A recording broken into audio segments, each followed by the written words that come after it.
Hello दोस्तों, आशा करते हैं कि आप लोग बहुत ही मस्त बिंदास एकदम बढ़िया होंगे। तो चलिए इसी के साथ हम अपने आज के सेशन को स्टार्ट करते हैं। तो आज का हमारा topic UPSC previous year question 2023 का पेपर फर्स्ट है, जिसमें हमने 2 वीडियो जिसमें 25-25 क्वेश्चन को का बहुत ही डिटेल्ड एनालिसिस कर लिया है। तो आज बचे हुए 50 क्वेश्चन को हम इसी वीडियो में डिटेल्ड एनालिसिस कंप्लीट करेंगे। तो चलिए क्वेश्चन नंबर 51 के साथ हम स्टार्ट करते हैं। जैसा कि क्वेश्चन नंबर 51 है, जननी सुरक्षा योजना के संबंध में निम्नलिखित कथनों पर विचार कीजिए। पहला है, यह राज्यों के स्वास्थ्य विभागों की एक सुरक्षित मातृत्व की योजना है। तो ये गलत है। क्यों गलत है? क्योंकि यह राष्ट्रीय ग्रामीण स्वास्थ्य योजना के तहत प्रारंभ की गई है, ना कि राज्य के स्वास्थ्य विभाग के तहत। दूसरा है, इसका उद्देश्य गरीब गर्भवती महिलाओं में मातृ और नवजात शिशु मृत्यु दर में कमी लाना है। बिल्कुल सही। तीसरा है, इसका लक्ष्य गरीब गर्भवती महिलाओं के लिए स्वास्थ्य केंद्रों में प्रसव को बढ़ावा देना है। क्योंकि जैसे हम देखते हैं ग्रामीण महिलाओं में अक्सर ये होता है कि क्या ही स्वास्थ्य केंद्रों पर ले जाना हो तो घर पे ही आराम से हो जाता है। हमारे ज़माने में ऐसा होता था। तो ये सब पुराने ज़माने की बात हुई भाई। अब इन सब के चक्कर में कई बार हम देखते हैं कि कहीं माँ तो कहीं पे बच्चे की मृत्यु हो जाती है। तो उस रेट दर को कम करने के लिए स्वास्थ्य केंद्रों में प्रसव को बढ़ावा देना जननी सुरक्षा योजना का एक पहल है। और नेक्स्ट है, इसके उद्देश्यों में 1 वर्ष की आयु तक के बीमार बच्चों को लोक स्वास्थ्य सुविधाएं प्रदान करना शामिल है। जो कि बिल्कुल सही है। तो इसके अकॉर्डिंग ऑप्शन नंबर सी केवल 3 हमारा सही है। नेक्स्ट देखते हैं क्वेश्चन नंबर 52, जो कि एनीमिया अगर हम बात करें तो ब्लड की डिफिशियंसी होने पे एनीमिया रोग होता है। तो देखते हैं क्वेश्चन हमारा क्या है।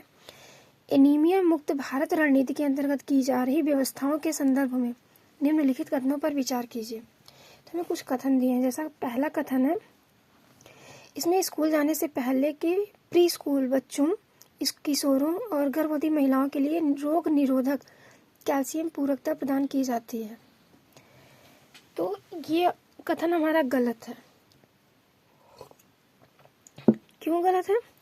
क्योंकि अभी पहले ही मैंने बताया एनीमिया किससे रिलेटेड है, ब्लड की डिफिशियंसी मतलब ब्लड की कमी से। इसमें पूरकता किस चीज़ की बात की जा रही है? कैल्शियम की। तो इसलिए इसमें कैल्शियम की पूरकता नहीं, बल्कि अगर हम बात करें कि जैसे एनीमिया रोग है, एनीमिया जो कि ब्लड डिफिशियंसी से आता है,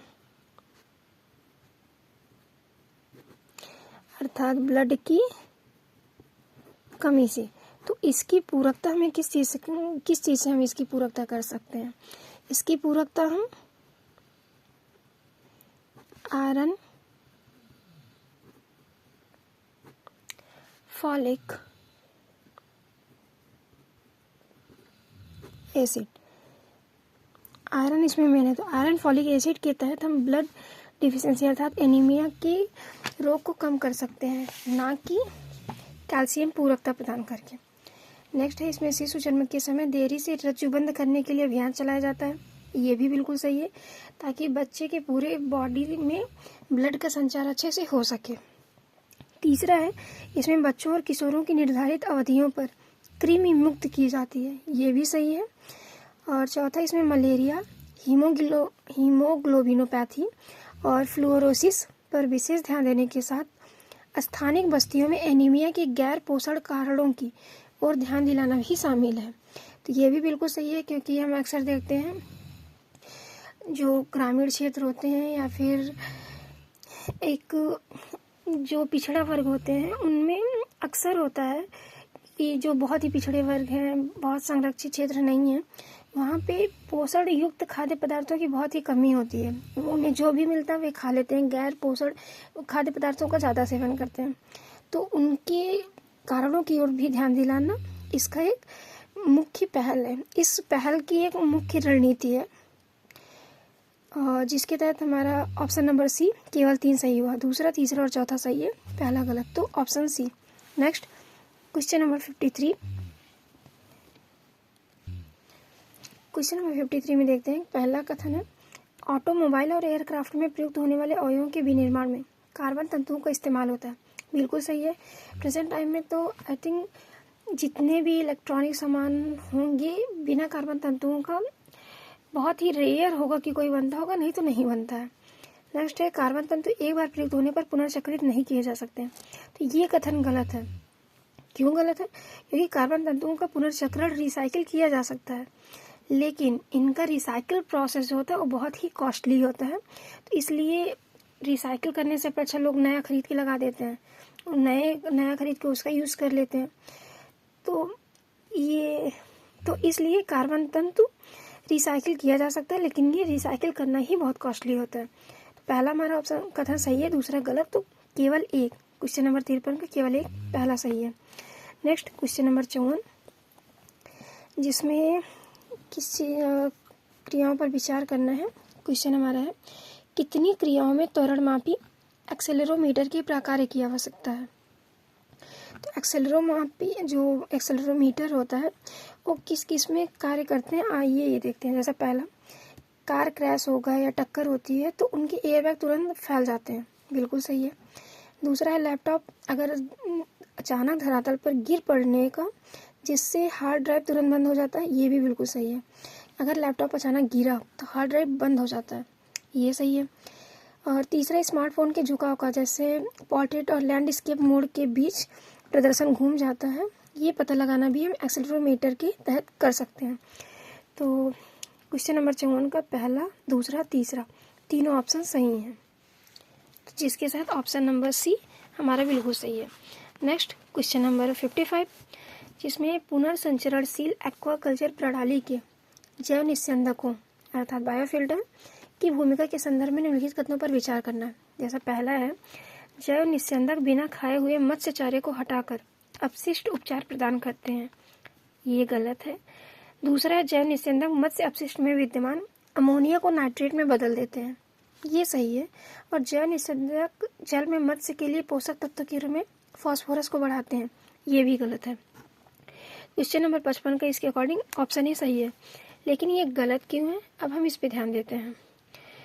तो अगर हम बात करें बायोफिल्टर निस्यंदकों की, ये जो मल पदार्थ होते हैं, मल पदार्थों से जो दूषित होते हैं उनको हटाने का कार्य करते हैं, ना कि मत्स्य चारे को। और अपशिष्ट उपचार प्रदान करते हैं। और इसके साथ तीसरा क्यों गलत है, क्योंकि ये पोषक तत्व के रूप में फास्फोरस को बढ़ाते नहीं है, फास्फोरस की मात्रा को कम करते हैं। साथ ही साथ ये नाइट्रोजन को भी हटाने का कार्य करते हैं। इसलिए हमारा ऑप्शन पहला और तीसरा गलत है, दूसरा सही है।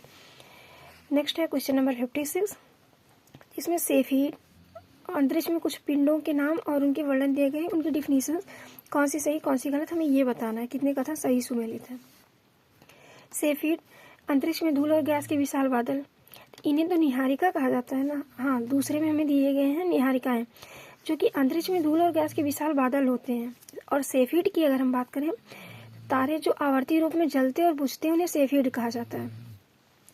तीसरा है पल्सर, न्यूट्रॉन तारे जो तब बनते हैं जब विशाल तारों का ईंधन खत्म हो जाता है और उनका निपात हो जाता है, उन्हें पल्सर कहा जाता है। तो इसके अकॉर्डिंग ऑप्शन नंबर ए केवल एक हमारा बिल्कुल सही है, क्वेश्चन नंबर 56 का। आई थिंक ये बहुत ईजी क्वेश्चन है। सेफीड, निहारिकाएं, पल्सर, ये सब इनकी डिफिनीशन तो आधे से ज़्यादा लोगों को वैसे ही पता होंगी। चलिए नेक्स्ट देखते हैं क्वेश्चन 57। निम्नलिखित देशों में से किस एक के पास अपनी उपग्रह मार्ग निर्देशन दैट मीन्स नेविगेशन प्रणाली है? वो जापान है। और जापान के पास कौन सी है? दैट इज QZSS अर्थात quasi जीनिथ satellite system. Next question 58, इन कथनों पर विचार करना है, कौन से सही है हमें ये बताना है। तो पहला कथन है, बैलिस्टिक मिसाइल अपनी पूरी उड़ान में अवधोनिक चाल पर प्रधानोदित होती है, जबकि क्रूज मिसाइल केवल उड़ान के आरंभिक चरण में रॉकेट संचालित होती है। ये गलत है। क्यों गलत है? क्योंकि बैलिस्टिक मिसाइल की अगर हम बात करें तो बैलिस्टिक मिसाइल उड़ान के आरंभिक चरण में रॉकेट संचालित होती है, जबकि अगर क्रूज मिसाइल की बात करें तो क्रूज मिसाइल अपनी पूरी उड़ान में अवधोनिक चाल पर प्रधानोदित होती है।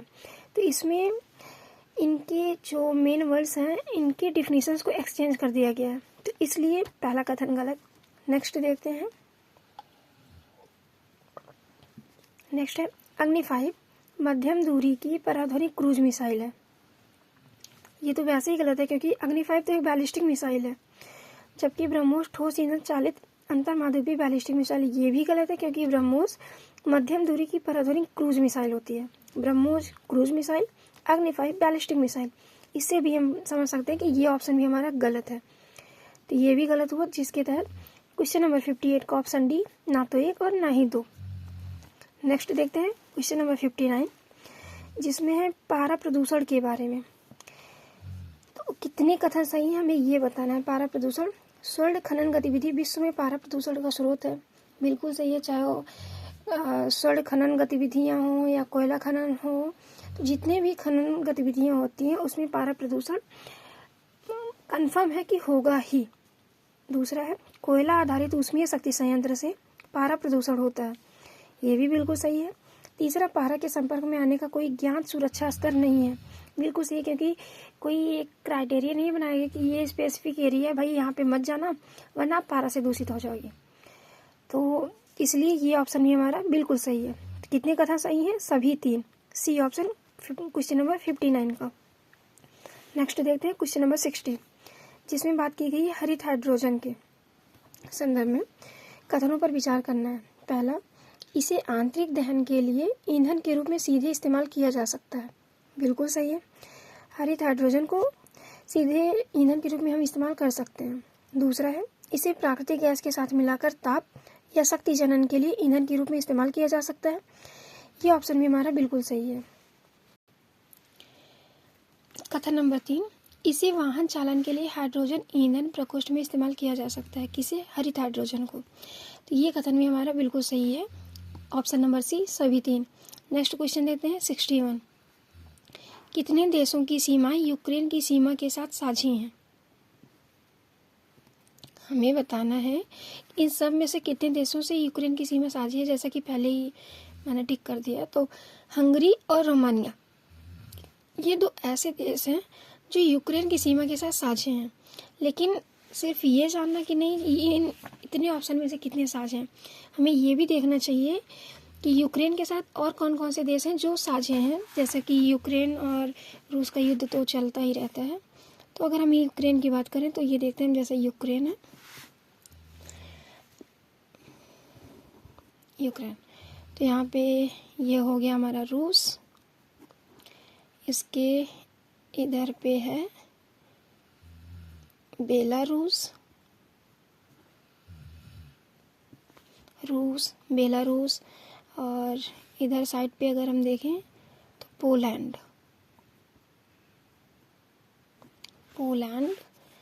और स्लोवाकिया,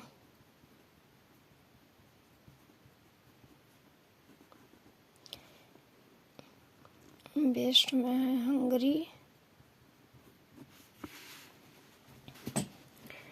हंगरी, नीचे साइड सर्बिया, और इधर रोमानिया,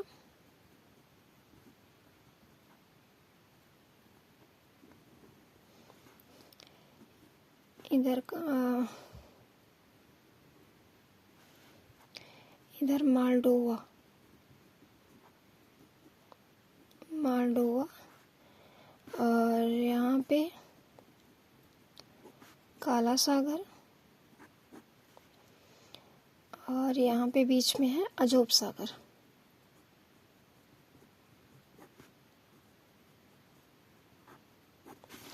तो यूक्रेन के साथ रूस, Belarus, Poland, Slovakia, Hungary, Serbia, Romania, Moldova, इधर काला सागर और अजोब सागर लगते हैं। तो ये आप ध्यान में रखे रहिएगा कि फिर से नेक्स्ट टाइम अगर ऐसा क्वेश्चन कोई बने तो मैप पे भी थोड़ा सा ध्यान देते रहिएगा। तो इसके अकॉर्डिंग 61 में केवल 2 हमारे सही हैं, तो ऑप्शन नंबर ही हमारा बिल्कुल सही। नेक्स्ट देखते हैं क्वेश्चन नंबर 62, पृथ्वी के वायुमंडल के संदर्भ में कौन से एक सही है? जैसा कि पहला है, भूमध्य रेखा पर प्राप्त होने वाले सूर्यताप की कुल मात्रा ध्रुवों पर प्राप्त होने वाले सूर्य ताप की कुल मात्रा के लगभग 10 गुनी है। तो ये कोई एक स्ट्रक्चर तो हमारा कंफर्म है नहीं कि भाई इतने एंगल पे हमें हर जगह पे मुड़ना है। तो इसीलिए भूमध्य रेखा पर प्राप्त सूर्य ताप की मात्रा और ध्रुवों पर प्राप्त होने वाले सूर्य ताप की मात्रा की अगर हम बात करें तो इनमें जो अंतर किया जाता है वो पृथ्वी की वक्रता और धुरी की झुकाव के कोण के आधार पर किया जाता है। ये ऑप्शन तो गलत हुआ हमारा। नेक्स्ट, औरक्त किरणें सूर्य ताप के लगभग 2/3 भाग हैं। जी नहीं भाई, जो सूर्य ताप होते हैं उसमें दृश्य प्रकाश, परावैंगनी किरणें, औरक्त तरंगे ये सब मिश्रित होती हैं। सिर्फ औरक्त किरणें ही 2/3 भाग नहीं होती। नेक्स्ट है, औरक्त तरंगे निचले वायुमंडल में संकेंद्रित जलवाष्प के द्वारा बृहद रूप से अवशोषित होती हैं। ये कथन हमारा बिल्कुल सही है। नेक्स्ट है, औरक्त तरंगे सौर विकिरण की विद्युत चुंबकीय तरंगों के दृश्यमान स्पेक्ट्रम के भाग हैं। विद्युत चुंबकीय तरंगों के दृश्यमान स्पेक्ट्रम के भाग हैं। तो ये ऑप्शन भी हमारा गलत हुआ, क्योंकि दृश्यमान जो स्पेक्ट्रम होता है वो प्रत्येक हिस्से के अलग अलग होते हैं। जैसे 400 से 700 नैनोमीटर के बीच में होते हैं। तो कि हर एक किसी का तो सेम होगा नहीं, तो इसलिए अलग अलग भाग होते हैं। ये ऑप्शन भी गलत हुआ। क्वेश्चन नंबर 62 का ऑप्शन नंबर सी हमारा बिल्कुल सही हुआ। नेक्स्ट देखते हैं क्वेश्चन नंबर 63।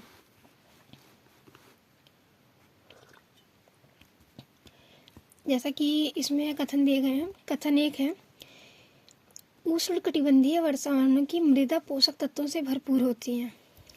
तो उष्णकटिबंधीय जो वर्षा वन होते हैं वहाँ वर्षा की अधिकता के कारण निक्षालन बहुत ज़्यादा हो जाता है, जिससे पोषक तत्वों की कमी होती है, वृद्धि नहीं। और कथन तो पहला हमारा गलत हुआ। दूसरा, उष्णकटिबंधीय वर्षावनों के उच्च ताप और आर्द्रता के कारण मृदा में विद्यमान मृत जैव पदार्थ का द्रुत अपघटन होता है। तो ये हमारा बिल्कुल सही है, क्योंकि जब वर्षावन वाले जो क्षेत्र होते हैं वहाँ पे उच्च ताप और आर्द्रता के कारण जो भी मृत जैव पदार्थ होते हैं उनका बहुत ही तेज़ी से अपघटन होता है। तो दूसरा, पहला गलत और दूसरा ऑप्शन हमारा बिल्कुल सही है। Option number D question number 63 का पहला गलत है और दूसरा सही है। Next question number 64। कथन 1 है, ग्रीष्म ऋतु में महाद्वीपों और महासागरों के बीच तापमान विपर्यास शीत ऋतु की अपेक्षा अधिक होती है। और कथन दूसरा है, जल की विशिष्ट ऊष्मा भूपृष्ठ की विशिष्ट ऊष्मा की अपेक्षा अधिक होती है। तो क्वेश्चन नंबर अगर हम 64 की बात करें, जैसा पहला है, ग्रीष्म ऋतु में महाद्वीपों और महासागरों के बीच तापमान विपर्यास शीत ऋतु की अपेक्षा अधिक होती है। तो ये वाला ऑप्शन हमारा गलत हुआ। क्यों गलत हुआ? क्योंकि ग्रीष्म ऋतु में नहीं, शीत ऋतु में महाद्वीप और महासागर के बीच तापमान की जो डिफरेंसेस होती है वो बहुत ज़्यादा होती हैं। जबकि कथन दूसरा, जल की विशिष्ट ऊष्मा भूपृष्ठ की विशिष्ट ऊष्मा की अपेक्षा अधिक होती है, ये कथन दूसरा बिल्कुल सही है। तो पहला तो है कथन 1, 2 दोनों सही, ये गलत ऑप्शन। 1, 2 दोनों सही, ये भी गलत। 1 सही 2 गलत। तो हमने तो देखा कि पहला गलत दूसरा सही है, क्योंकि ग्रीष्म ऋतु में नहीं बल्कि शीत ऋतु में महाद्वीप और महासागर के बीच तापमान का अंतर बहुत ज़्यादा होता है। पहला तो सही, पहला तो गलत है और दूसरा सही है, क्योंकि जल की विशिष्ट ऊष्मा भूपृष्ठ से ज़्यादा होती है। और चौथा है, पहला गलत किंतु दूसरा सही है। जी, क्वेश्चन नंबर 64 का ऑप्शन नंबर डी हमारा बिल्कुल सही है। नेक्स्ट है क्वेश्चन नंबर 65, जिसमें पहला कथन है, भूकंप लेखी सिस्मोग्राफ में एस तरंगों से पहले पी तरंगें अभिलिखित की जाती हैं। क्वेश्चन नंबर 65 में पहला कथन। दूसरा कथन है, पी तरंगों में अलग अलग कण तरंग प्रसार की दिशा में आगे पीछे कंपन करते हैं, जबकि यस तरंगों में कण तरंग प्रसार की दिशा के समकोणीय ऊपर नीचे कंपन करते हैं। जैसा कि पहला हमारा ऑप्शन कथन था, भूकंप लेखी में एस तरंगों से पहले पी तरंगें अभिलिखित की जाती हैं, क्वेश्चन नंबर 65 में। तो ये पहला ऑप्शन तो हमारा बिल्कुल सही है। और दूसरा कथन है, पी तरंगों में अलग अलग कण तरंग प्रसार की दिशा में आगे पीछे कंपन करते हैं, जबकि यस तरंगों में कण तरंग प्रसार की दिशा के समकोणीय ऊपर नीचे कंपन करते हैं। तो ये ऑप्शन भी हमारा बिल्कुल सही है। तो इस तरीके से कथन 1 और कथन 2 दोनों सही हैं क्वेश्चन नंबर 65 में। नेक्स्ट क्वेश्चन नंबर 66 हम देखते हैं, जिसमें है कि भारत में कोयला आधारित तापीय शक्ति संयंत्रों के संदर्भ में निम्नलिखित कथनों पर विचार कीजिए। तो पहला कथन है, उनमें से किसी में भी समुद्र जल का उपयोग नहीं होता। दूसरा है, उनमें से कोई भी जल संकट वाले जिले में स्थापित नहीं है। तीसरा, उनमें से कोई भी निजी स्वामित्व में नहीं है। तो अगर हम क्वेश्चन नंबर 66 की बात करें तो इसमें ऑप्शन नंबर डी आएगा। क्यों आएगा? क्योंकि जैसे पहला दिया गया है कोयला आधारित तापीय शक्ति संयंत्र के बारे में हमें बात करनी, उनमें पहला कथन है कि किसी में भी समुद्र जल का उपयोग नहीं होता। तो ये गलत है, क्योंकि क्वेश्चन नंबर 66 की हम बात कर रहे हैं। क्वेश्चन नंबर 66 में पहला ऑप्शन है कि अगर हम समुद्र जल की बात करें, थर्मल पावर प्लांट तापीय शक्ति संयंत्रों में समुद्र जल मुंद्रा थर्मल पावर प्लांट में प्रयोग किया जाता है।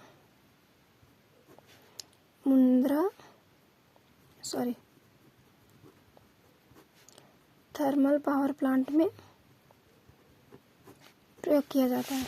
जबकि दूसरा ऑप्शन है उसमें से कोई भी जल संकट वाले जिले में स्थापित नहीं है। तो ये भी गलत है। क्यों गलत है? क्योंकि जो अगर हम पावर प्लांट की बात करें तो 40% ऐसे पावर प्लांट हैं जो जल अभाव वाले क्षेत्र में है, जहाँ पे जल की कमी है, जल अभाव है। तीसरा है, उनमें से कोई भी निजी स्वामित्व में नहीं है। तो ये भी गलत है, क्योंकि हमारे पास अगर टोटल की बात करें तो टोटल 269 पावर प्लांट हैं, जिनमें से 131 पावर प्लांट निजी क्षेत्रों के पास हैं। बाकी जो बचे हैं वो सार्वजनिक के पास है। नेक्स्ट हमारा है क्वेश्चन नंबर 67। क्वेश्चन नंबर 66 का ऑप्शन डी बिल्कुल सही है। क्वेश्चन नंबर 67 में बोल बैचीय पद्धति का कभी कभी निम्न में से किस एक के संदर्भ में उल्लेख होता है? अगर हम बोल बैचीय पद्धति की बात करें तो किस में उल्लेख होता है? पहला तो ये कि बोल बैचीय पद्धति मच्छरों से संबंधित है। तो देखते हैं, मच्छर से होने वाले विषाणु रोगों के प्रसार को नियंत्रित करना। जी हाँ, ऑप्शन नंबर पहला ही हमारा बिल्कुल सही है कि मच्छरों से होने वाले जो भी विषाणु रोग होते हैं उनके प्रसार को नियंत्रित करना वो बोल बैचीय पद्धति के तहत किया जाता है। तो मुझे नहीं लगता कि और भी ऑप्शन को देखने की ज़रूरत है, क्योंकि बोल बैचीय पद्धति का सर्वोत्तम उल्लेख पहला ऑप्शन ही हमारा कर रहा है। नेक्स्ट क्वेश्चन नंबर 68, निम्नलिखित गतिविधियों पर विचार करना है। इसमें करना क्या है, उपयुक्त गतिविधियों में से कितनी कार्बन अभिग्रहण और विभक्ति भवन के लिए प्रायः विचार और चर्चा में लाई जाती हैं। जैसा पहला है, बड़े पैमाने पर बारीक पिसी हुई बेसाल्ट सैल खेतों में बिछाना। अगर हम इसकी बात करें तो ये तो बिल्कुल सही है, क्योंकि ये कार्बन अभिग्रहण और विभक्ति भवन के लिए हमें बात करनी है। तो बारीक पिसी हुई बेसाल्ट सैल खेतों में बिछाना कार्बन अभिग्रहण करता है, ये सही है। चूना मिलाकर महासागरों की क्षारीयता को बढ़ाया जाता है, ये भी सही है। पहला ऑप्शन भी सही है, दूसरा भी सही है। और विभिन्न उद्योगों के द्वारा निर्मुक्त कार्बन डाइऑक्साइड का अभिग्रहण कर उसे कार्बोनेटीकृत जल के रूप में परित्यक्त भूमिगत खानों के अंदर पंप करना। तो ये भी हमारा ऑप्शन बिल्कुल सही है, कार्बन अभिग्रहण और विभक्ति भवन में। तो क्वेश्चन नंबर 68 में पहला, दूसरा, तीसरा तीनों ऑप्शन तो सही हैं, तो ऑप्शन नंबर सी सभी 3। नेक्स्ट है 69, एरियल मेटाजिनोमिक्स। तो इसमें अगर हम सबसे एक मेन कीवर्ड बताएं तो एरियल हमेशा वायु के लिए यूज़ की जाती है। तो अब इसमें हमें ये बात करनी कि एरियल मेटाजिनोमिक्स क्या है, किस एक स्थिति को सबसे सही निर्दिष्ट करता है। तो देखते हैं, पहला है किसी पर्यावास में वायु से डीएनए प्रतिदर्शों को एक बार में एकत्र करना, ठीक है। और उसके बाद दूसरा है किसी पर्यावास की पक्षी जाति, पक्षी की बात ही नहीं की क्योंकि एरियल वायु से रिलेटेड है, पहले में तो है कहीं दूसरे में तो नहीं है। ये देखते हैं, गतिशील प्राणियों से रुधिर प्रतिदर्श लेने के लिए वायु वाहित युक्तियों का प्रयोग करना। और डी है भूमि तल और जल निकायों से पादप एवं जंतु प्रतिदर्श एकत्र करने के लिए अगम्य क्षेत्रों में ड्रोन भेजना। तो ये ऑप्शन भी तो गलत है हमारा, बी भी गलत है, डी भी गलत है। बच्चा ए और सी, तो इसमें करना क्या है, एरियल मेटाजिनोमिक्स, मेटाजेनोमिक्स, रुधिर प्रतिदर्श लेने के लिए वायुवाहित युक्तियों का प्रयोग करना, गतिशील प्राणियों से रुधिर प्रतिदर्श लेने के लिए। तो ये ऑप्शन भी गलत है, पहला हमारा सही है। किसी भी पर्यावास में वायु से अगर डीएनए प्रतिदर्श को लेना है तो एक बार में एकत्र करना ही एरियल मेटाजेनोमिक्स कहलाता है। क्वेश्चन नंबर 69 का ऑप्शन नंबर ए बिल्कुल सही। Next question number 70, micro satellite DNA निम्नलिखित में से किस एक मामले में प्रयोग किया जाता है? माइक्रो सैटेलाइट डीएनए किस एक मामले में प्रयोग किया जाता है? तो पहला हमारा है प्राणी जाति की विभिन्न जातियों के बीच विकासपरक संबंधों का अध्ययन करना। प्राणी जाति की विभिन्न जातियों के बीच विकासपरक संबंधों का अध्ययन करना, माइक्रो सैटेलाइट डीएनए। तो ऑप्शन नंबर ए ही हमारा बिल्कुल सही है, माइक्रो सैटेलाइट डीएनए का, कि प्राणी जाति की विभिन्न जो भी जातियाँ होती हैं उनके विकासपरक जो संबंध होते हैं उनके अध्ययन को ही माइक्रो सैटेलाइट डीएनए कहा जाता है। नेक्स्ट हम देखते हैं क्वेश्चन नंबर 71, भारत के संदर्भ में निम्नलिखित कथनों पर विचार करना है। पहला, सूक्ष्म लघु और मध्यम उद्यम विकास अधिनियम 2006 के अनुसार जिनके संयंत्र और मशीनरी में निवेश 15 करोड़ और रुपए से 25 करोड़ रुपए के बीच है वे मध्यम उद्यम हैं। तो ये ऑप्शन तो हमारा गलत है, क्योंकि जो एमएसएमई अधिनियम 2006 है उसके तहत अगर हम देखें तो निवेश 50 करोड़ से अधिक नहीं होना चाहिए, और निवेश जैसे इसमें निवेश 15 से 25 करोड़ के बीच है तो ये गलत है, क्योंकि निवेश 50 करोड़ से अधिक नहीं होना चाहिए और साथ ही साथ टर्नओवर भी 250 करोड़ से अधिक नहीं होना चाहिए। तो पहला ऑप्शन तो हमारा गलत हुआ। नेक्स्ट, सूक्ष्म लघु और मध्यम उद्यमों को दिए गए सभी बैंक ऋण प्राथमिकता क्षेत्र के अधीन अर्हत हैं। अगर हम इसकी बात करें तो ये ऑप्शन भी हमारा गलत होगा। क्यों? क्योंकि सभी बैंकों को हम नहीं लागू कर सकते ना, क्योंकि सिर्फ वही बैंक के एमएसएमई में क्षेत्र के अधीन अर्हत होंगी जो एमएसएमई अधिनियम 2006 के अनुसार उनके द्वारा निर्धारित किए गए लक्ष्य और वर्गीकरण से संबंधित मानदंडों को पूरा करते हैं। तो इसके अकॉर्डिंग ना तो हमारा पहला ही सही है ना ही दूसरा सही है, तो ऑप्शन नंबर डी बिल्कुल सही। नेक्स्ट है क्वेश्चन नंबर 72, जिसमें केंद्रीय बैंक डिजिटल मुद्राओं के संदर्भ में निम्नलिखित कथनों पर विचार करना है। पहला है यूएस डॉलर या SWIFT प्रणाली का प्रयोग किए बिना डिजिटल मुद्रा में भुगतान करना संभव है केंद्रीय बैंक डिजिटल मुद्राओं के संदर्भ में। ठीक, दूसरा कथन देखते हैं, कोई डिजिटल मुद्रा इसके अंदर प्रोग्रामित प्रतिबंध जैसे कि इसके व्यय के समय ढांचे के साथ वितरित की जा सकती है। तो क्वेश्चन नंबर 72 में अगर देखें तो बात की जा रही है केंद्रीय बैंक डिजिटल मुद्राओं की। तो इसमें होता है कि यूएस डॉलर या फिर जो स्विफ्ट होता है SWIFT स्विफ्ट प्रणाली का प्रयोग किए बिना भी हम डिजिटल मुद्रा का प्रयोग कर सकते हैं। बिल्कुल सही ऑप्शन है, कथन है हमारा पहला। दूसरा है कोई भी डिजिटल मुद्रा इसके अंदर प्रोग्रामित प्रतिबंध जैसे कि इसके व्यय के समय ढांचे के साथ वितरित की जा सकती है। तो ऑप्शन नंबर 2 भी हमारा बिल्कुल सही है। क्वेश्चन नंबर 72 में पहला दूसरा दोनों सही हैं, क्योंकि हमें इसमें बताना है कौन से सही हैं। नेक्स्ट क्वेश्चन नंबर 73,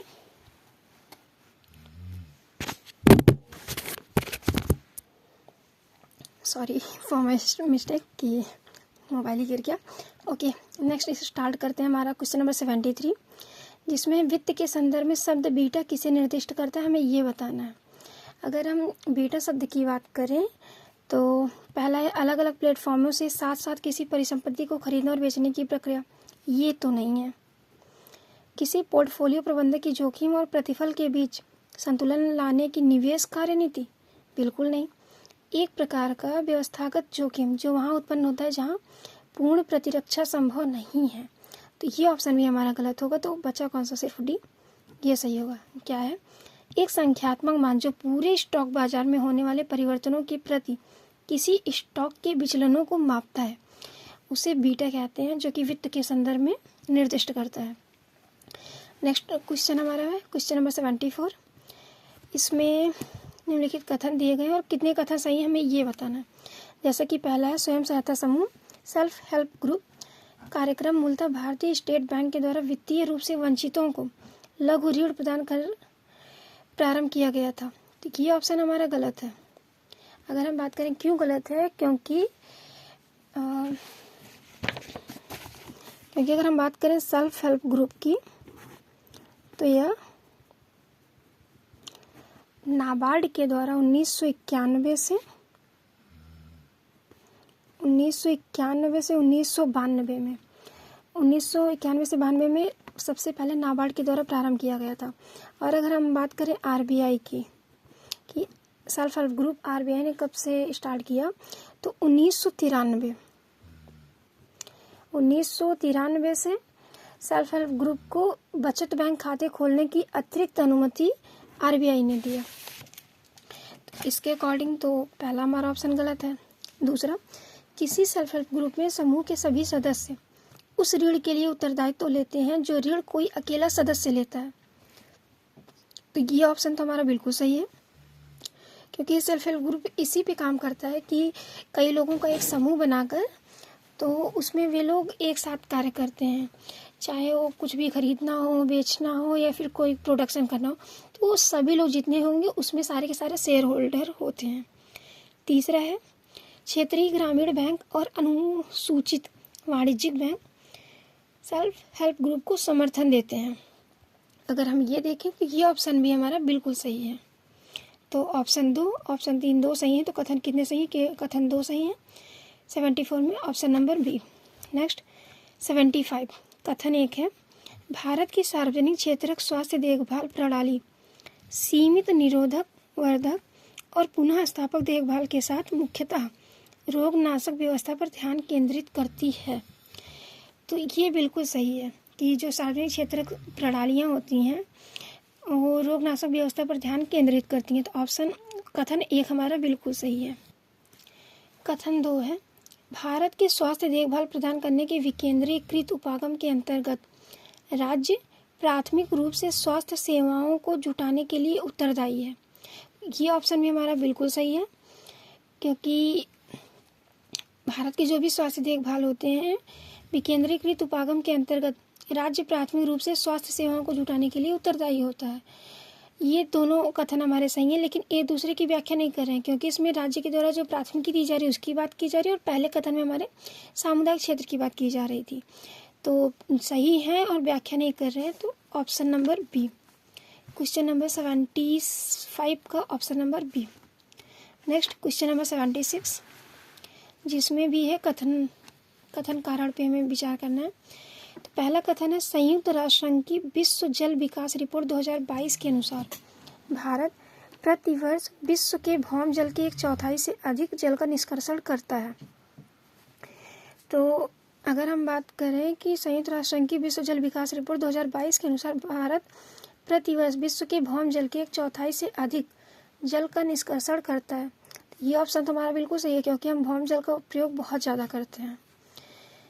दूसरा कथन है, भारत को अपने राज्य क्षेत्र में रहने वाली विश्व की लगभग 18% जनसंख्या के पेयजल और स्वच्छता आवश्यकताओं को पूरा करने के लिए प्रतिवर्ष विश्व के भौम जल के 1/4 से अधिक जल का निष्कर्षण करने की ज़रूरत है। तो ये ऑप्शन हमारा गलत होगा। क्यों गलत होगा? क्वेश्चन नंबर 76 का दूसरा गलत है, पहला सही है। दूसरा गलत है क्योंकि हम सबसे ज़्यादा जितना भी 1/4 से अधिक जल का निष्कर्षण करते हैं, जो कि लगभग 89% हम सिंचाई के लिए उपयोग करते हैं, क्योंकि भारत एक कृषि प्रधान देश है और यहाँ पे सिंचाई के लिए हम भूमि जल का उपयोग लगभग 89% करते हैं। तो 89% लगभग हम सिंचाई के लिए प्रयोग करते हैं। तो इसलिए ऑप्शन नंबर कथन 2 हमारा गलत हुआ। पहला तो सही, दूसरा गलत। पहला सही, दूसरा गलत, सी ऑप्शन है। Question number 76। Next question number 77। इन कथनों पर विचार करना है। जैसा पहला है, भारत के संविधान के अनुसार केंद्र सरकार का यह एक दायित्व है कि वह राज्यों को आंतरिक विक्षोभों से बचाए। ये ऑप्शन तो हमारा बिल्कुल सही है कि केंद्र का दायित्व होता है जो भी राज्य हैं उनके अगर कोई भी आंतरिक समस्या होती है तो उन्हें उनसे मुक्त करना। दूसरा, भारत का संविधान राज्यों को निवारक निरोध में रखे जा रहे किसी व्यक्ति को विधिक काउंसिल उपलब्ध कराने से छूट प्रदान करता है। तो ये ऑप्शन भी हमारा बिल्कुल सही होता है आर्टिकल 22 के तहत। आर्टिकल 22 जिसमें किसी भी व्यक्ति को अपने खिलाफ कार्रवाई क्यों की जा रही है उसके बारे में जानने का अधिकार होता है। और एक विधिक काउंसिल होती है, मतलब लॉयर वगैरह रखने के लिए भी उन्हें अनुमति दी जाती है। और अगर हम पहले की बात करें कि केंद्र सरकार का दायित्व होता है राज्यों के आंतरिक विक्षोभों से बचाना, ये आर्टिकल 355 के तहत ये होते हैं। ये आर्टिकल 355 के तहत इन्हें राज्यों के आंतरिक विक्षोभों से बचाने के लिए केंद्र सरकार का दायित्व होता है। तीसरा है आतंकवाद निवारण अधिनियम 2002 के अनुसार पुलिस के समक्ष अभियुक्त की संस्वीकृति को साक्ष्य के रूप में प्रयुक्त नहीं किया जा सकता। तो तीसरा अगर हम बात करें तो ये गलत होगा। क्यों गलत होगा? क्योंकि अगर आतंकवाद निवारण अधिनियम 2002 की हम बात करें तो इसके तहत पुलिस अधिकारी के जो समक्ष होते हैं अगर वो अपने आप को एक आतंकवादी घोषित करते हैं या फिर अपना गुनाह कबूल करते हैं तो वो मान्य होगा। लेकिन डिपेंड ये करता है कि पुलिस अधिकारी से नीचे का कोई भी रैंक का पुलिस अगर वहाँ पे बैठा हो तो उससे मान्य नहीं होगा। पुलिस अधिकारी या उससे ऊपर के जो भी अधिकारी होते हैं सिर्फ उन्हीं के सामने मान्य होगा। तो पहला दूसरा सही, तीसरा गलत। कितने कथन सही है? केवल 2। 77 में बी ऑप्शन बिल्कुल सही है। नेक्स्ट क्वेश्चन नंबर 78 देखते हैं। कौन सा एक देश दशकों से गृह कलह और खाद्य संकट से त्रस्त रहा है तथा हाल के पिछले दिनों में अति गंभीर दुर्भिक्ष के लिए समाचारों में था? हम क्वेश्चन सेट पेपर 2023 का सॉल्व कर रहे हैं। तो उस टाइम पे कौन सा था? तो अगर उस टाइम की बात करें तो 78 क्वेश्चन में डी दैट इज सोमालिया बहुत ही ज़्यादा दुर्भिक्ष स्थिति में था। और क्वेश्चन नंबर 78 का ऑप्शन डी सही है। नेक्स्ट क्वेश्चन नंबर 79 निम्नलिखित कथनों पर विचार करना। जैसा पहला है, भारत में जैव विविधता प्रबंधन समितियां नागोया प्रोटोकॉल के उद्देश्यों को हासिल करने के लिए एक प्रमुख कुंजी हैं। जैव विविधता प्रबंधन समितियां नागोया प्रोटोकॉल के उद्देश्य को हासिल करने के लिए प्रमुख कुंजी हैं। तो ये ऑप्शन हमारा बिल्कुल सही है। नागोया प्रोटोकॉल की अगर हम बात करें, अगर हम नागोया प्रोटोकॉल की बात करें, नागोया प्रोटोकॉल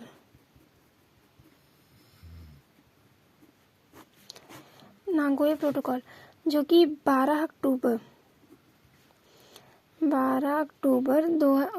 2014 को लागू किया गया था।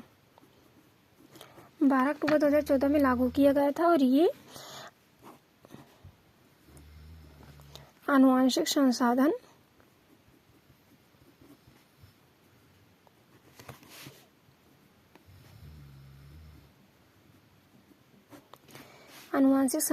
तक पहुंच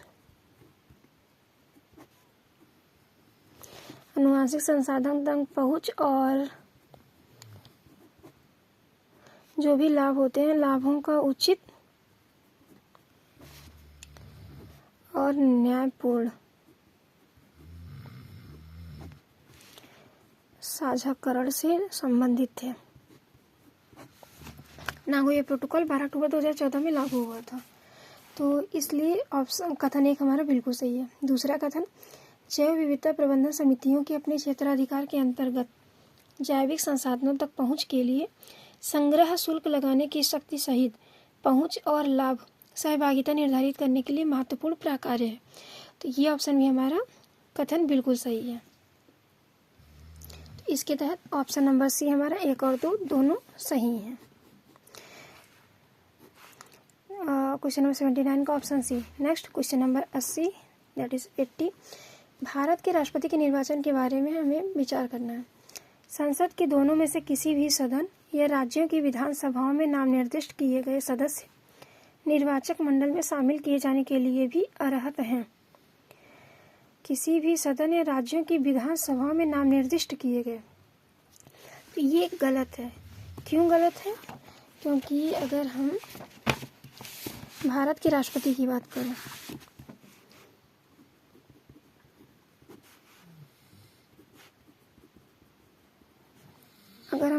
के राष्ट्रपति की बात करें तो भारत के राष्ट्रपति का जो निर्वाचन होता है, भारत के राष्ट्रपति के निर्वाचन में लोकसभा और राज्यसभा के निर्वाचित सदस्य होते हैं।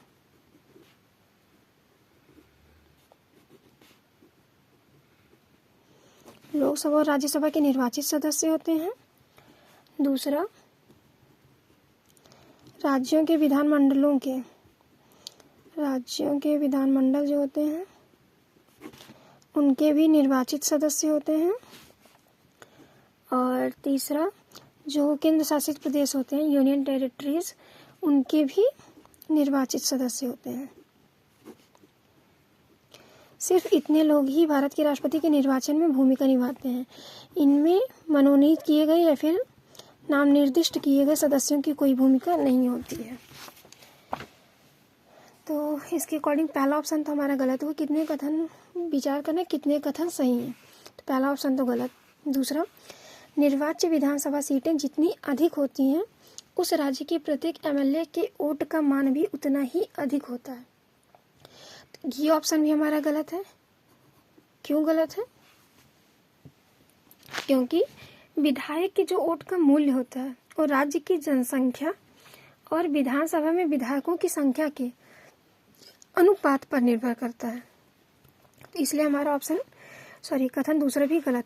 तीसरा, मध्य प्रदेश के प्रत्येक एमएलए के वोट का मान केरल के प्रत्येक एमएलए के वोट के मान से अधिक है।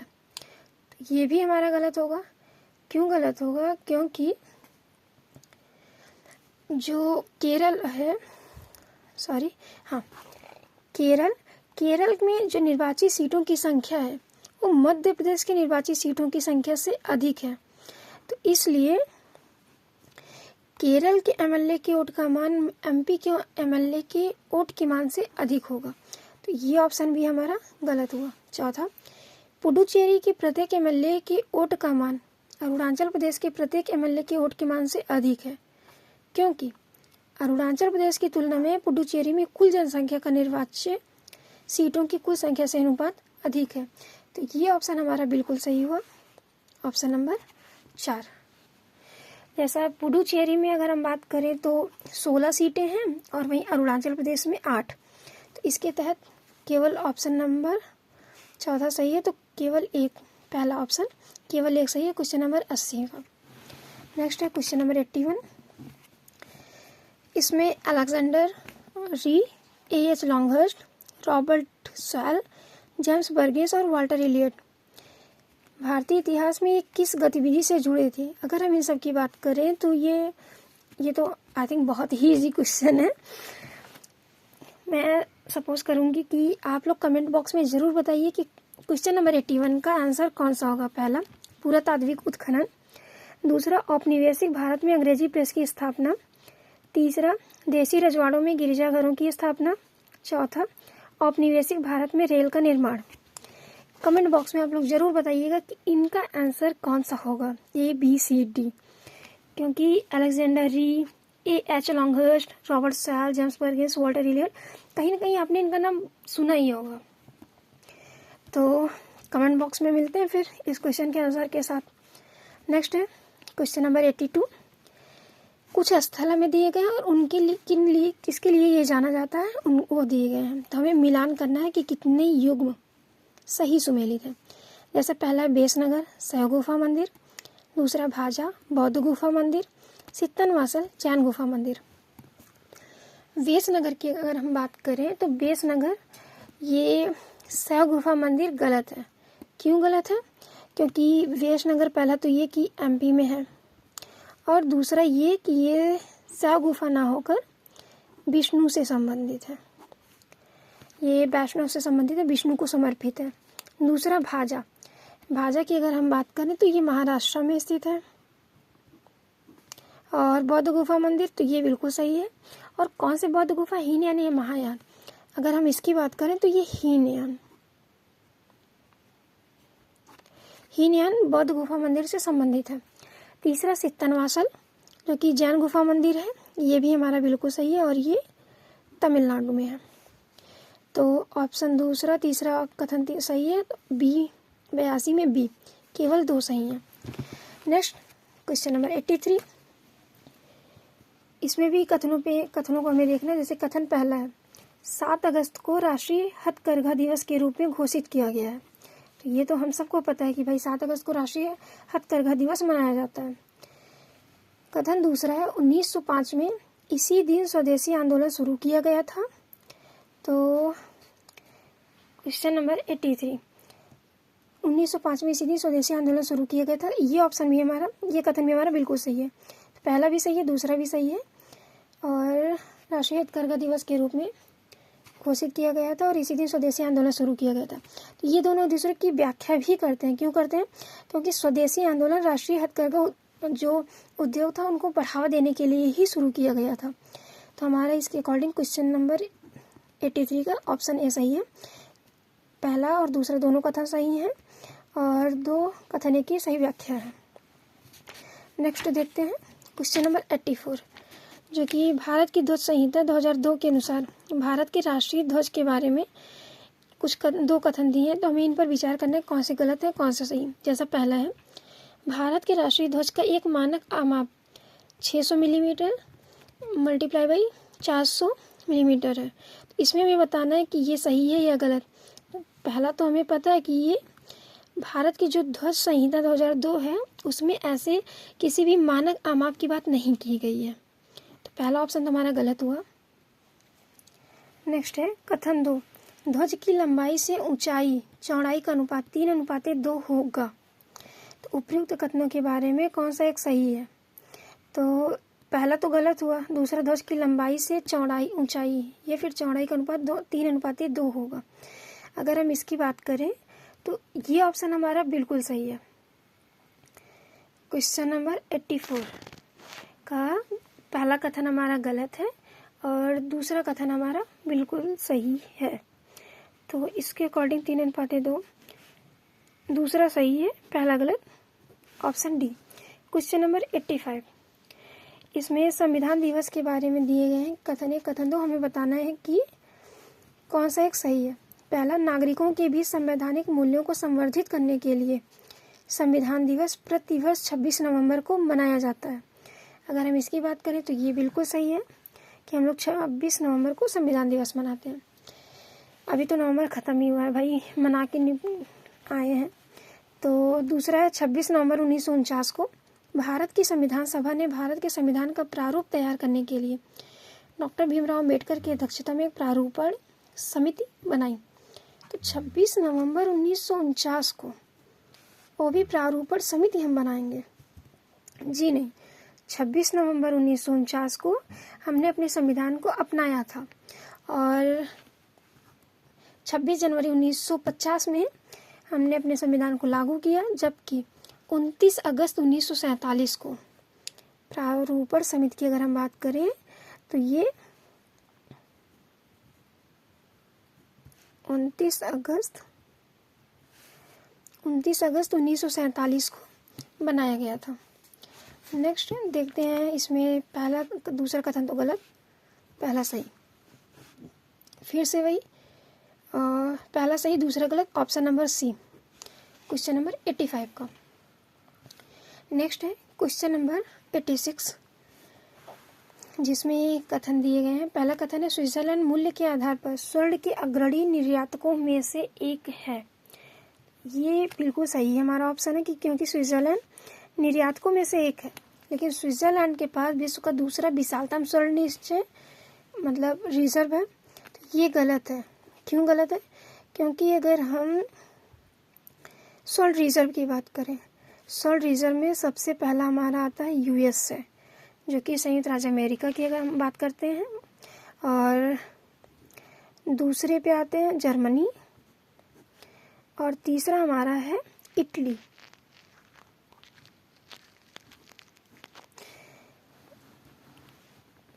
गोल्ड रिजर्व में सबसे पहले यूएसए, दूसरा जर्मनी और इटली आता है। अगर हम स्विट्जरलैंड की बात करें तो स्विट्जरलैंड 7वें रैंक पे आती है। तो इसके अकॉर्डिंग पहला सही दूसरा गलत, ऑप्शन नंबर सी पहला सही दूसरा गलत, क्वेश्चन नंबर 86 का। नेक्स्ट है क्वेश्चन नंबर 87, इसमें कथन 1 है, हाल ही में संयुक्त राज्य अमेरिका यूएसए और यूरोपीय संघ यूरोपियन यूनियन ने व्यापार और प्रौद्योगिकी परिषद प्रारंभ की है। तो पहला है कि जो यूएसए है और यूरोपियन यूनियन है, इन्होंने व्यापार और प्रौद्योगिकी परिषद प्रारंभ किया। चलिए ठीक है, ये तो सही है। संयुक्त राज्य अमेरिका और यूरोपीय संघ यह दावा करते हैं कि वे इसके माध्यम से तकनीकी प्रगति और भौतिक उत्पादकता को अपने नियंत्रण में लाने का प्रयास कर रहे हैं। तो ये गलत है। व्यापार और प्रौद्योगिकी परिषद, इसके तहत कथन दूसरा हमारा गलत है। क्यों गलत है? क्योंकि इन्होंने एआई मॉडल और कंप्यूटिंग शक्ति जैसे डिजिटल संसाधनों की पूलिंग को बढ़ावा देने के लिए प्रारंभ किया है, ना कि उन पे नियंत्रण भौतिक उत्पादकता को नियंत्रित करने के लिए। तो हमारा पहला सही दूसरा गलत। फिर से भाई अपना ऑप्शन सी, क्वेश्चन नंबर 87 का ऑप्शन सी, पहला सही दूसरा गलत है। नेक्स्ट क्वेश्चन नंबर 88, जिसमें एक कथन देगा और उन पर हमें विचार करना है। वस्तुओं के वैश्विक निर्यात में भारत का निर्यात 3.2% है। हम बात 2022-23 की कर रहे हैं, क्योंकि वस्तुओं के वैश्विक निर्यात में भारत का निर्यात 3.2% है। तो ये गलत है। क्यों गलत है? क्योंकि 2022-23 जो कि ये करंट का नहीं है उस टाइम पे करंट का था, तो उस टाइम पे जो भारत का निर्यात था वो 1.8% था, 1.8%, ना कि 3.2%। तो पहला ऑप्शन, पहला कथन तो हमारा गलत हुआ। दूसरा है, भारत में कार्यरत अनेक स्थानीय कंपनियों एवं भारत में कार्यरत कुछ विदेशी कंपनियों ने भारत की उत्पादन आधारित प्रोत्साहन that is production linked incentive योजना का लाभ उठाया है। तो ये बिल्कुल सही है, क्योंकि चाहे वो भारत की कंपनी हो या फिर विदेशी कंपनी हो, उन्होंने प्रोडक्शन लिंक्ड इंसेंटिव जो योजना चलाई गई थी उसका लाभ उन्होंने उठाया है। तो पहला कथन तो गलत है, दूसरा सही है। तो option number D, question number 88 का डी। नेक्स्ट क्वेश्चन नंबर 89, कथनों पर विचार करना है कि कितने कथन सही हैं। यूरोपीय संघ का स्थिरता एवं समृद्धि समझौता स्टेबिलिटी एंड ग्रोथ पैक्ट ऐसी संधि है जो, तो आगे देखते हैं, यूरोपीय संघ के देशों के बजटीय घाटे के स्तर को सीमित करती है। स्थिरता और समृद्धि समझौता की अगर हम बात करें वो भी यूरोपियन देशों में, तो ये हमारा बिल्कुल सही है कि बजटीय घाटे के स्तर को सीमित करती है, पहला तो सही। नेक्स्ट, यूरोपीय संघ के देशों के लिए अपनी आधारिक संरचना संविधाओं को आपस में बांटना सूकर बनाती है। तो ये तो ऑप्शन गलत है। तीसरा, यूरोपीय संघ के देशों के लिए अपनी प्रौद्योगिकियों को आपस में बांटना सूकर बनाती है, ये भी गलत है। क्यों गलत है? दूसरा तीसरा, क्योंकि इनका उद्देश्य वित्तीय अनुशासन बनाए रखना और लागू करना था, ना कि प्रौद्योगिकियों और आधारिक संरचनाओं को बांटना या फिर ऐसा कुछ। तो 89 क्वेश्चन में पहला सही है केवल एक, तो ऑप्शन नंबर ए केवल एक सही। नेक्स्ट क्वेश्चन नंबर 90, पहला कथन है हाल ही में, इसमें बताना कितने कथन सही हैं, हमें ये देखना है कि कितने कथन सही हैं। पहला, हाल ही में संयुक्त राष्ट्र के सभी देशों ने अंतर्राष्ट्रीय प्रवास के लिए अभी तक की पहली संविदा सुरक्षित, व्यवस्थित और नियमित प्रवास के लिए वैश्विक संविदा global compact for safe, orderly and regular migration GCM अपनाई है। दूसरा, GCM में अधिकथित उद्देश्य और प्रतिबद्धताएं UN सदस्य देशों पर बाध्यकर हैं। तो बाध्यकर तो नहीं है। पहला हम फिर से देखते हैं, जैसा कि संयुक्त राष्ट्र के सभी देशों ने अंतर्राष्ट्रीय प्रवास के लिए अभी तक की पहली संविदा सुरक्षित, व्यवस्थित और नियमित प्रवास के लिए वैश्विक संविदा को अपनाया है। तो ये ऑप्शन भी हमारा गलत है। क्यों गलत है? क्योंकि सिर्फ अभी एक पेज कहाँ गया यार, ओह सॉरी। जैसा कि अगर हम बात करें GCM की, GCM को अभी सिर्फ 163 देशों ने ही अपनाया है। 163 देशों ने अपनाया है, जबकि USA, इजराइल जैसे इत्यादि देशों ने अभी इस पर हस्ताक्षर ही नहीं किए हैं। और दूसरा क्या था, इसके अकॉर्डिंग तो पहला कथन गलत। दूसरा, जीसीएम में अधिकथित उद्देश्य और प्रतिबद्धताएं यूएन सदस्य देशों पर बाध्यकर है, तो ये ऑप्शन भी हमारा गलत है। क्यों गलत है? क्योंकि ये गैर कानूनी रूप से बाध्यकर है, अर्थात सहकारी दृष्टिकोण पर आधारित है। तीसरा, जीसीएम अपने उद्देश्यों और प्रतिबद्धताओं के अंतर्गत आंतरिक प्रवास या आंतरिक रूप से विस्थापित लोगों के लिए भी कार्य करती है। ये ऑप्शन हमारा बिल्कुल सही। तो पहला गलत, दूसरा तीसरा सही, केवल एक।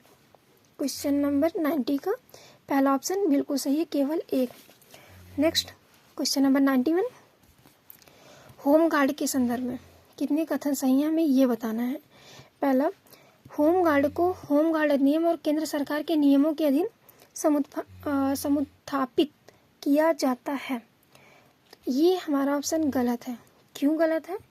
क्योंकि होम गार्ड्स अधिनियम और राज्यों और यूनियन टेरिटरीज जो होती हैं, केंद्र शासित क्षेत्रों के अपने नियमों के तहत बनाई जाती हैं, ना कि सरकार के नियमों के अधीन होती हैं। तो ये ऑप्शन तो हमारा गलत। दूसरा, होम गार्ड की भूमिका आंतरिक सुरक्षा बनाए रखने में पुलिस को सहायक बल के रूप में सेवा देने की है, तो ये तो बिल्कुल सही है। तीसरा, अंतर्राष्ट्रीय सीमा तटीय क्षेत्रों में घुसपैठ रोकने के लिए कुछ राज्यों में सीमा विंग होम गार्ड बटालियनें समुत्थापित की गई हैं, तो ये ऑप्शन भी हमारा सही है। जैसे प्रेजेंट टाइम में 15 जो बटालियन है, सीमा विंग होम गार्ड बटालियन, वो कार्यरत है। जैसे पंजाब, राजस्थान, गुजरात, मेघालय, त्रिपुरा, ऐसे क्षेत्रों की सीमाओं पर ये बटालियन अभी प्रेजेंट टाइम में कार्यरत है। तो पहला गलत, दूसरा और तीसरा सही, तो हमारा ऑप्शन बी, केवल 2 सही। नेक्स्ट क्वेश्चन नंबर 92, जिसमें हमें युग्मों पर विचार करना। जैसे पहला कुछ कृत्य दिए गए हैं, कार्य, और यह कृत्य किस अधिनियम के अधीन आते हैं, हमें उनसे मिलान करना है कि ये कितने युग्म सही हैं। तो पहला है, अनाधिकृत रूप से पुलिस या सेना की वर्दी को शासकीय गुप्त बात अधिनियम 1923 के अधीन है। तो अगर हम इसकी बात करें तो ये ऑप्शन हमारा बिल्कुल सही है कि ये इसके अधीन है। दूसरा, किसी पुलिस अधिकारी के ड्यूटी में तैनात होने के दौरान जानबूझकर उन्हें गुमराह करना या अन्यथा उनके साथ हस्तक्षेप करना भारतीय साक्ष्य अधिनियम 1872 के तहत आता है। तो ये ऑप्शन हमारा गलत है। क्यों गलत है? क्योंकि ये आधिकारिक गोपनीयता नियम 1923 के तहत आते हैं। आधिकारिक गोपनीयता नियम 1923 के तहत ये भी आते हैं, और इसमें अगर जैसे किसी को गुमराह करना जानबूझकर, तो आर्टिकल 21 का उल्लंघन भी होता है। तो दूसरा हमारा ऑप्शन दूसरा गलत। तीसरा, बंदूक या तोप से अनुष्ठान परक गोली या गोला दागना जिससे अन्य लोगों की व्यक्तिगत सुरक्षा के लिए जोखिम हो सकता हो, आयु संशोधन अधिनियम 2019 के तहत। तो ये ऑप्शन भी हमारा बिल्कुल सही है।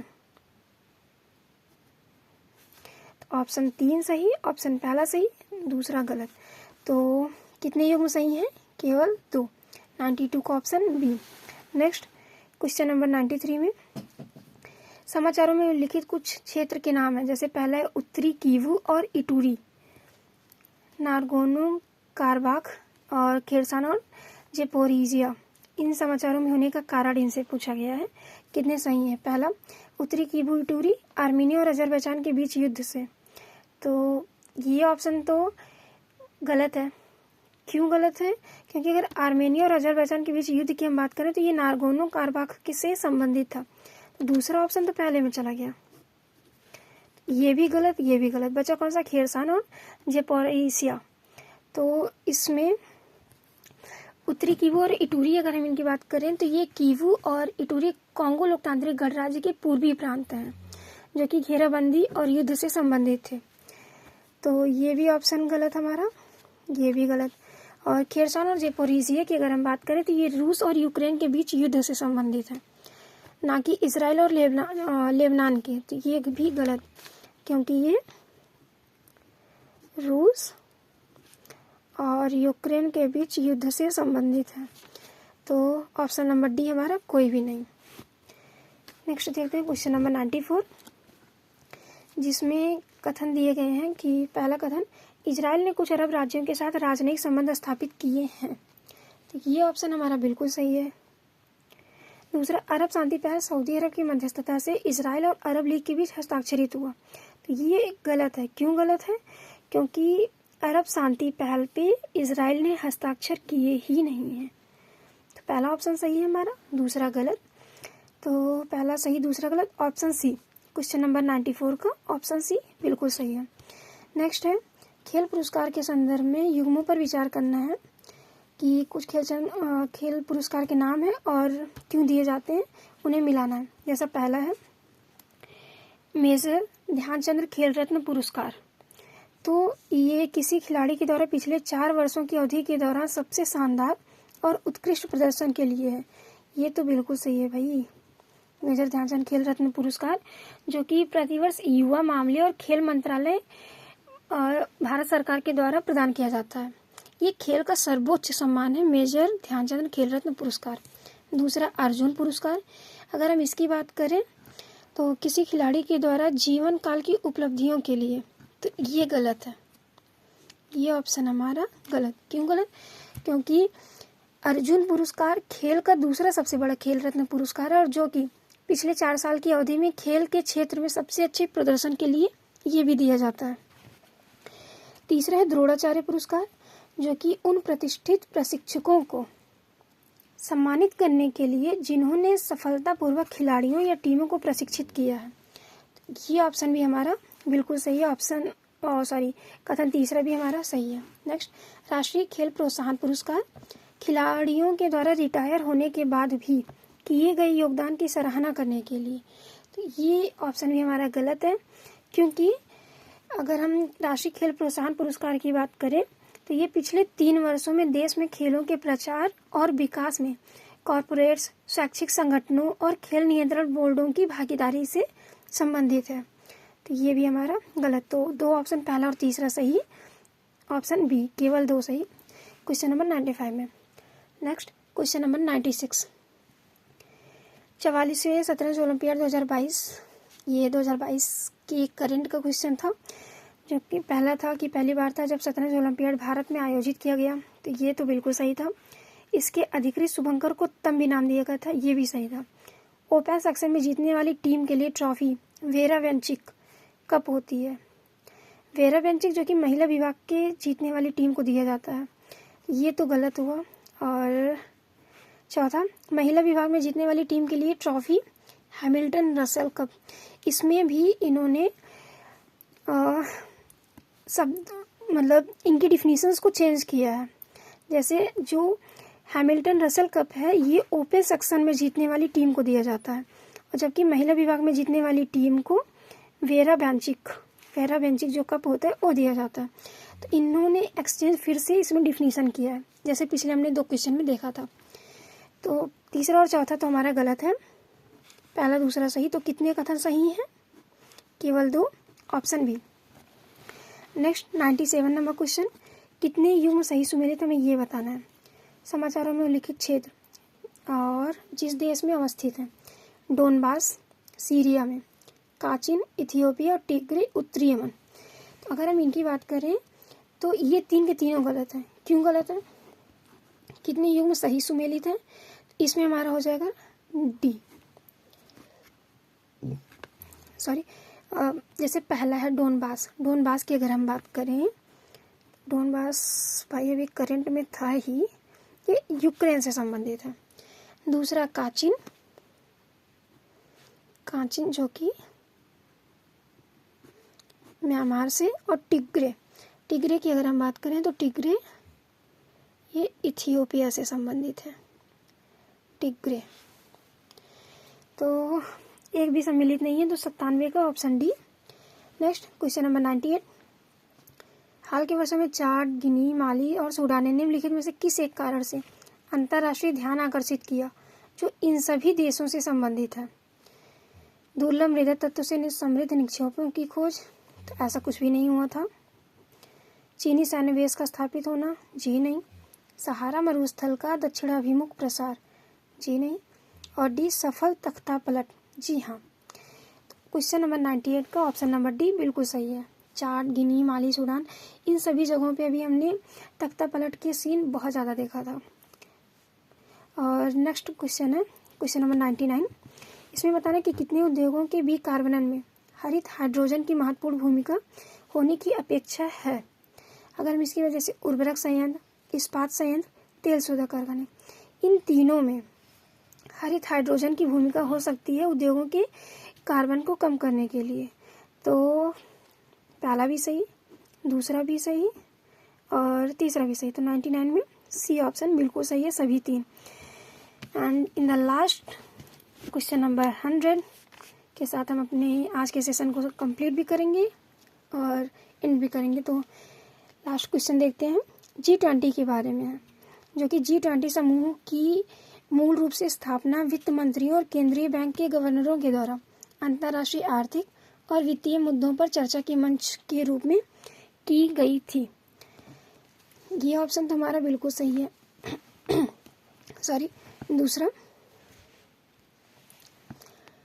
डिजिटल सार्वजनिक बुनियादी ढांचा भारत की G20 प्राथमिकताओं में से एक है। तो ये भी हमारा कथन बिल्कुल सही है, पहला और दूसरा दोनों कथन सही हैं, जिसके तहत ऑप्शन सी। अगर हम G20 की बात करें, तो G20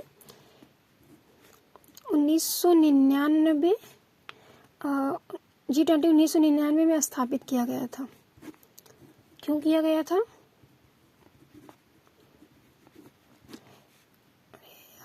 एशियाई वित्तीय संकट के बाद G20 1999 में एशियाई वित्तीय जब संकट हुआ था, उसके बाद इसे स्थापित किया गया था। और अगर हम इनके बुनियादी ढांचों की बात करें, जिसमें डिजिटल अर्थव्यवस्था, स्वास्थ्य, शिक्षा, वैश्विक भागीदारी इत्यादि बहुत से कार्य समूहों को सम्मिलित किया गया था। तो इसी के साथ आज हम अपने सेशन को समाप्त करते हैं। आई होप कि आप लोगों को मेरा ये सेशन बहुत ही अच्छा लगा हो। प्लीज़ लाइक, सब्सक्राइब और अपने दोस्त रिश्तेदार कोई भी हो तो भाई शेयर भी कर दीजिएगा। धन्यवाद।